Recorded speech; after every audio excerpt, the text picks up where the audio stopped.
Good morning. Good morning, everybody, and welcome to this third session of the Solver workshop in memory of Grégoire Nicolis.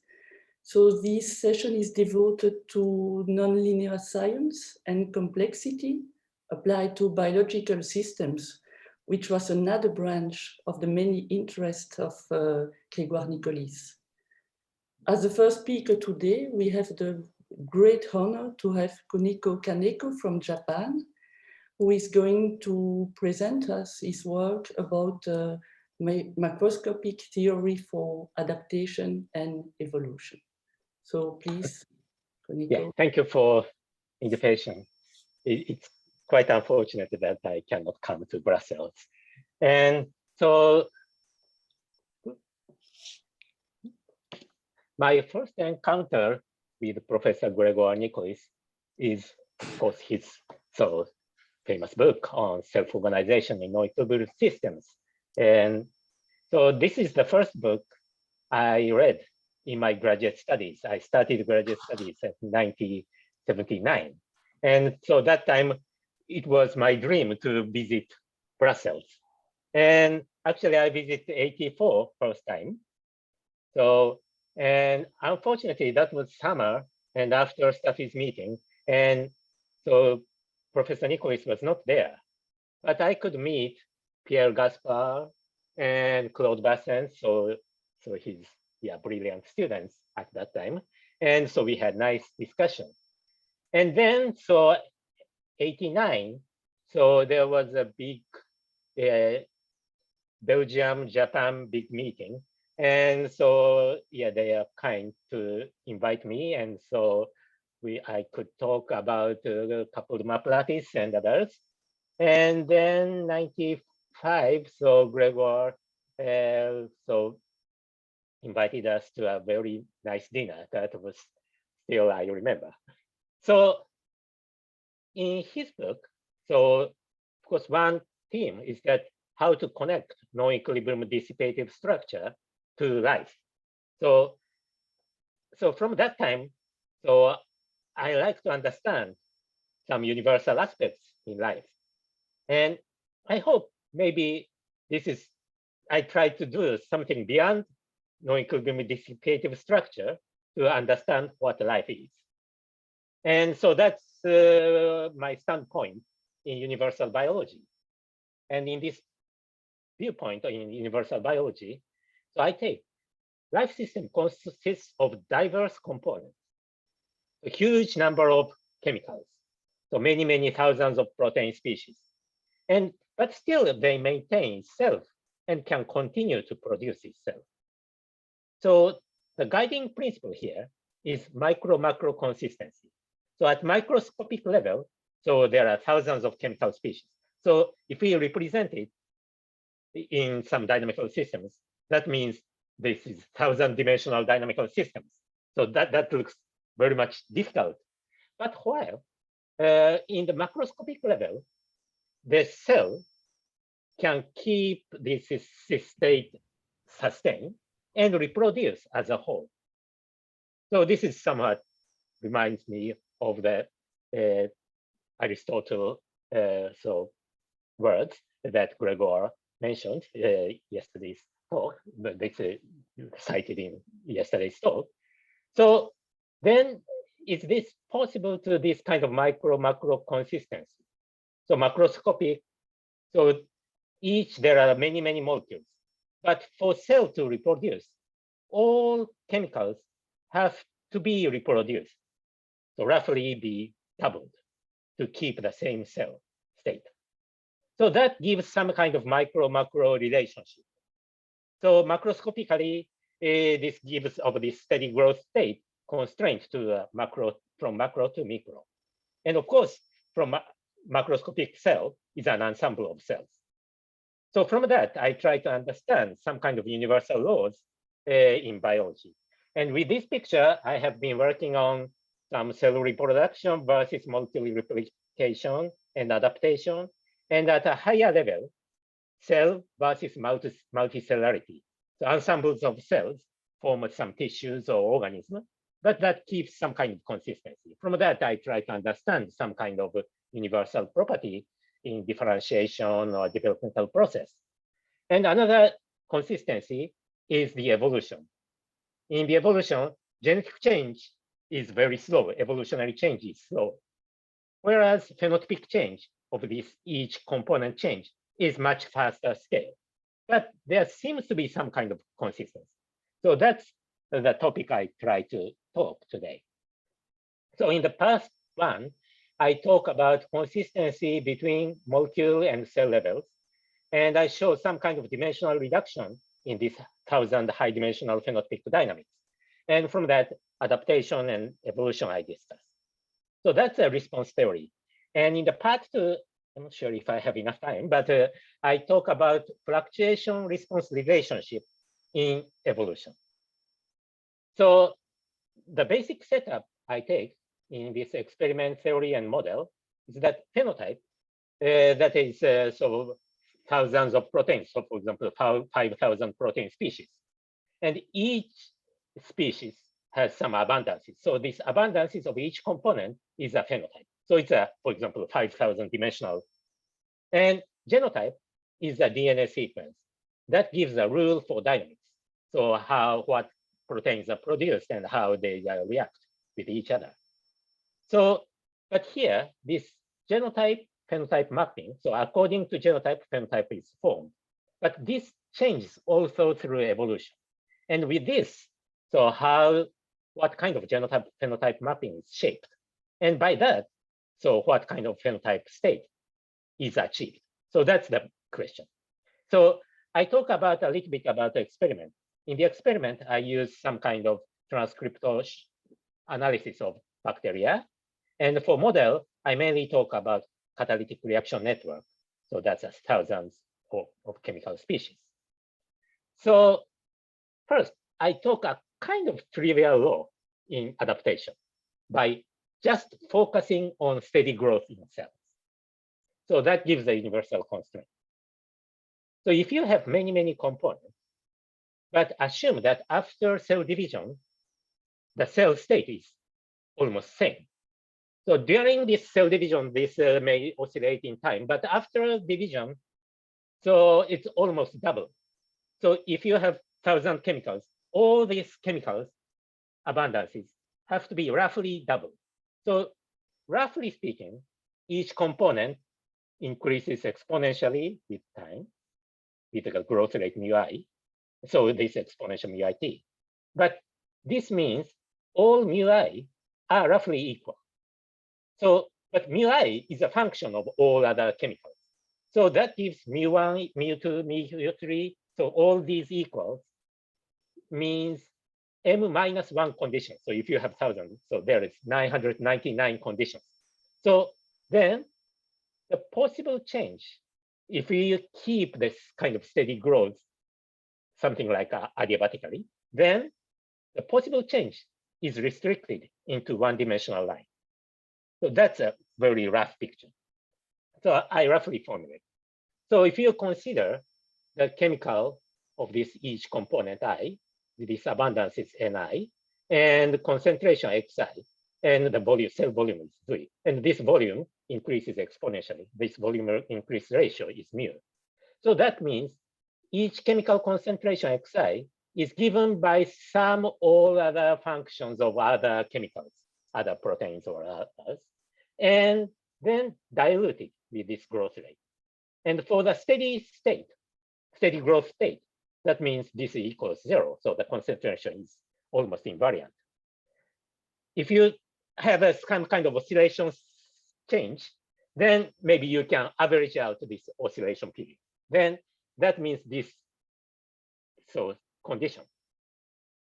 So instead of taking this, here I take log x, and that is sometimes useful. And so log concentration x. Then this equation can be represented by this. And large Fi is this Fi divided by Xi. So I assume that the Xi is not 0. And then, so the steady condition is just simply this. So E is some kind of environmental condition. So if you put some stress, to some of these cells. So this may be a kind of strength of the stress, E. And then this Xi star is the steady state. So that's the condition for this steady growth. So if you have 1,000 components, this means F1 equals F2 equals F1,000. So that gives 999 conditions. Then here I take a very simple, another simple trick. So it's just a linearization. Linearization with respect to X. So from the original state, I put some stress to cells and try to see how these cells adapt to this new stress, to the condition. So the strength of the stress is E. So I take just a single type of stress. So for example, increasing heat or something like increasing temperature. So this E. And then, so I take everything linearized from the original state. So original state is non-stressed state that is here, and linearize everything. And then this is Jacobi matrix of this dynamics Fi. And then this gamma is some kind of susceptibility Fi divided by the stress strength. So from that, so you can simply solve this. L is inverse of J. And then if you compare the two strengths of stresses, E and E prime, so something like E and E prime, and then everything is linearized, then you can easily obtain this relationship because this is common. This is computed at this original state. And this equation means that logarithmic change of each component is somewhat proportional across all components with a proportion coefficient independent of J, because this delta mu is just the cell volume growth ratio. So that does not involve each component, just as a total. So this is a very simple relationship. So we can check this simply experimentally. So now, so this is an experiment by this group of people. And so what they did is that put E. coli bacteria under different strengths of stresses. So for example, here, so they put some kind of a little bit higher temperature and a much higher temperature. And so that's the change in E and E prime. And as Xi, now they can measure, for example, messenger RNA concentration. So you have thousands of messenger RNA in this bacteria, and they can measure each abundances of each messenger RNA concentration. And then they can check how much it changes from the original state after stressed state. So now each point here is each messenger RNA species. So here there are 2,000 or 3,000 points here. And so this axis is a kind of medium heat stress, and this is a lower heat stress. So that gives this change versus this change. Then according to this, so delta Xi is a log change. So this should be independent of each messenger RNA species. So that's the theoretical prediction. And the experimental result is something like this. So it looks like, okay, so here are 1,000 points, but it follows basically a single line. And furthermore, this slope we can measure separately by measuring the cell volume growth rate. And they can do that. And that's the slope here. And this is another experiment by putting starvation and lower starvation and higher starvation, and then here. And this is osmotic pressure. There are few points that deviates, but remember there are thousands points of here. So the deviating genes are just maybe 10 or something. So it seems to be okay. Here, one point that is interesting is that somewhat I used linearization beyond the steady growth. It looks like it works somewhat too well, because in this experiment, the growth rate of this original cell is something like that. And then after stress in some data or some stress condition, the growth rate is almost 20% from the original. So that's almost the limit for this cell to grow steadily. So up to that region, linearization seems to work somewhat well. And another point here is that one can measure different type of stress. So for example, here, heat versus starvation. And actually, from the theory, we cannot say anything because heat direction and starvation direction is not identical. And actually in the equation here, gamma I, E, that depends on type of stress. So this is not depend, this depends on E. So we cannot simply, get this because gamma I, E depends on E. So even though we cannot have this simple relationship, the data are, of course, it's much more scattered, but still there is some common proportionality, roughly speaking. So heat, starvation, and starvation osmotic pressure. And remember, there are thousands points, 3,000 points or something. And here there are a little bit more deviation, but still it looks working. So the question here, this large linear regime and validity across different environmental conditions. This seems to be just a steady growth system. Of course, bacteria is not just a steady growth system. It's achieved in an evolved system. But we cannot know what was bacteria before evolution. So we had some simulation of cell toy models with high-dimensional dynamical systems. So here, I used a model that we worked, Furusawa and I worked on sometime. And that is, we have several thousands of chemicals. So there are thousands of catalysts. And each catalyst are produced by some other catalyst. So Xi go to X1, it's produced from X5 to, and catalyzed by something else. So basically Xi plus Xj goes to Xk plus Xj. So this is a very, very simple model. And then there are several nutrient species. So in this model, there are several nutrient species, and according to some kind of chemical catalytic reaction network, so the rule is given by some kind of random network reaction network. So here, so X2 catalyzes this reaction, and this reaction catalyzed by this or something like that. And I put this. And then, so furthermore, I assume that nutrients is transported by some kind of transporter chemical. So that's one of the catalysts. And so if you have 10 chemical species, nutrients, there are 10 transporters. So the cell takes nutrients and transforms them to the other catalysts. And if it works well, this cell grows. The number of molecules increases.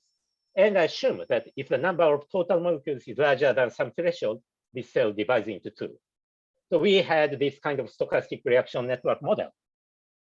And of course, the growth rate of this model, of this cell, depends on the reaction network. And then, as evolution, we slightly mutate this network. So rewire the network path. And then, so I take many different networks and choose a higher growth cells. And by that, evolution progresses. And for given nutrient condition, there are several chemical species, nutrient chemical species, and actually 10 chemical species. Originally, all are equal concentration. And then by using this evolution over generations, this growth rate increases. Now, we check the behavior of this evolved cell and take this cell and change environmental condition. So this is a kind of stress. So instead of all equal chemical concentration, we have put some kind of perturbation. So this is much more, and this is almost zero or something like that. And check the change of this each chemical species condition. So again, the change of this log xi of each component.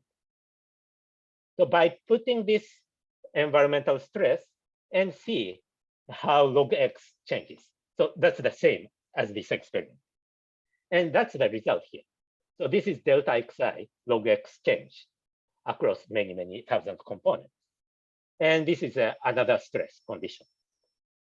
And the result here is that this is generation 0. So that's before evolution starts. And then this is generation 10 or something, and this is after evolution. So after evolution, you can see this global proportionality across all components. And this correlation coefficient increases to almost 1. So in this original state, it's almost 1. So in that sense, so we have reproduced the experimental results. But from the model, we can discuss why this appears.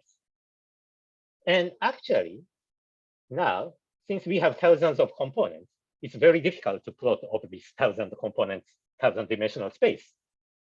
But by using principal components up to 1, 2, 3 here, and put each cell, now each point is a different cell, and put into a different stress condition, this original state, and put some different stress condition and another different stress condition and much more strong stress condition or something like that. So after evolution, this follows roughly one-dimensional line curve. But before evolution, it's just so scattered. So after evolution, the environmental response is constrained to on a very low-dimensional phenotypic space. And actually, this is also true, not just to environmental stress, but also to mutation. So this gray line is upon this environmental stress, gray points across different cells. And then here, by putting mutation by putting some kind of rewiring the network a little bit, and then check this component space, and to plot this in this principal component space. So this red and gray follows roughly the same line. So this line is something what evolution progresses. So from that, we can guess why this kind of structure appears. So originally, this is 1,000-dimensional space, each phenotype, X1 components, X2, X3 concentration. But after evolution, this state is a good state. So somehow it can grow well. But that state is not so common. So it may be perturbed. And then it may go down to a very low fitness state. But after evolution, the cell has to evolve some kind of robustness to perturbation. So that means by perturbing this, it comes back to this original state very strongly. So strong attraction to many directions. So that's the robustness. So that means there is strong attraction to many directions. But this cell has evolved. So evolved means that along this evolution line, this state can change more easily. So that means there is one direction that can be easily changed, but most other directions that is attracted very rapidly. So that we guess this is the line for this. And if we assume this kind of one-dimensional structure, then it's not so difficult to derive this original, this proportional relationship, delta xi e prime is just divided by, given by just the growth rate. Because this change is basically dominated by along this line. So everything should be projected to this one-dimensional curve. So then it's not so difficult to derive this.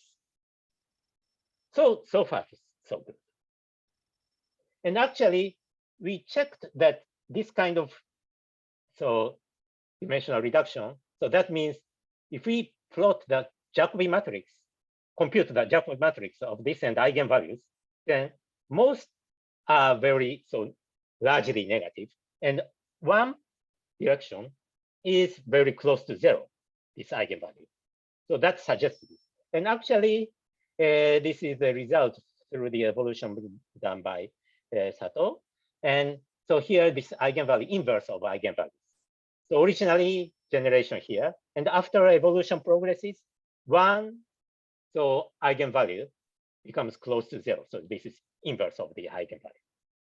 And this eigendirection actually corresponds to this kind of direction of this scattered point. So far good. And then, so we also recall that this change across environmental conditions also true across evolutionary change. So the proportionality across many different environmental conditions should be also true across evolutionary change. So that means if you change genetically mutation, some kind of evolution, making the evolution, and given by JG here, and this environmental change, and this change seems to be also proportional across all components. And this is given just by the growth rate change. And actually, so this can be checked by experiment. This is done by Furusawa's group. And what he did is that put E. coli into a stress condition. And then the growth rate changes, decreases bacteria. This is the growth rate. And then this over generations, this growth rate increases with some mutation. And at some generation, we check all these transcriptome analysis, messenger RNA concentration. And at some stage, again, some stage. And compare with this change by this environmental change and by this evolutionary change. And then this axis is environmental change, and this axis is genetic change. And each point is each messenger RNA species. And so, of course, it's more scattered. But remember, there are thousands of points. And so most points are around here. So it's very much still constrained into a one-dimensional line. And we can compute the slope here. And this slope, according to the theory, should agree with the growth rate change. And growth rate change, we can measure from this original cell state and how it changes by environmental stress and how it recovers. Excuse me, after evolution. Yes, a few minutes. Maybe a few minutes. Okay, okay. So from this, so we have this kind of proportionality of this slope and this growth rate change. So each point is a different generation instead of the different chemical species. It's a different generations across different generations. So this agrees rather well. So there is no fitting parameter. This is just single line. And we can check this also in this simulation I mentioned. So with this previous simulation of this catalytic reaction network, and then at some stage we put a very strong stress, and the growth rate decreases and recovers again after evolution. And we can check this, how these changes after environmental condition and how after evolution. And we compute this slope versus this growth rate change. And this also agrees rather well. So, and actually maybe I have to skip this. So far message here is that phenotypic states are very much high dimensional, but the adaptive change are drastically restricted into a low dimensional space. And that gives a very general law in adaptation and evolution. And here also, I do not have time, but phenotypic evolution is rather deterministic because this should follow along this low dimensional manifold. So according to that, phenotypic change, evolution is very much somewhat deterministic, even though the genetic change is random. And actually, this is also confirmed in experiments. Okay, so far I talked about response. And of course, statistical physics knows response and fluctuation are much related. And that is fluctuation response relationship. And actually, we, according to this correspondence between fluctuation and response, we showed that fluctuation due to genetic change and fluctuation due to noise are also correlated or proportional. And so that is somehow leading to evolutionary fluctuation response relationship. How much it evolves in phenotypically is already given by the level of fluctuation. So that's the story here. So, but I don't have time. Okay, so we need to do a little bit more to confirm this generality of the theory, and there is some kind of related issues. So to sum up, so as I said, low-dimensional structure are formed from a high-dimensional phenotypic space, and that is a result of robustness through evolution. And from that, universal law for adaptation and evolutionary fluctuation response or evolutionary Le Chatelier principle. So that's the story here.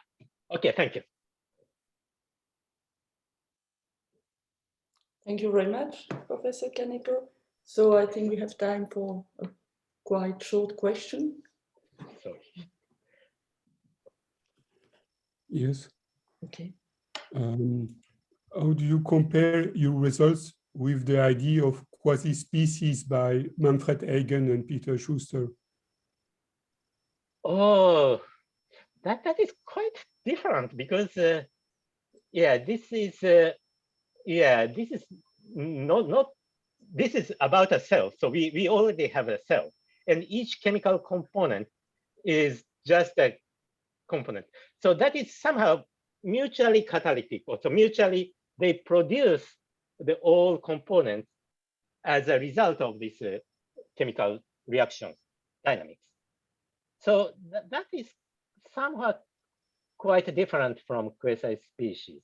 But as for the robustness, that is somewhat related to error catastrophes, because this robustness of this all cellular state after evolution is achieved so that this cell tries to avoid this error catastrophe by phenotypic error catastrophe. So that leads to this attraction to this state. So that is in some sense quite different, I think. Yeah, maybe we can. Yeah. Thank you.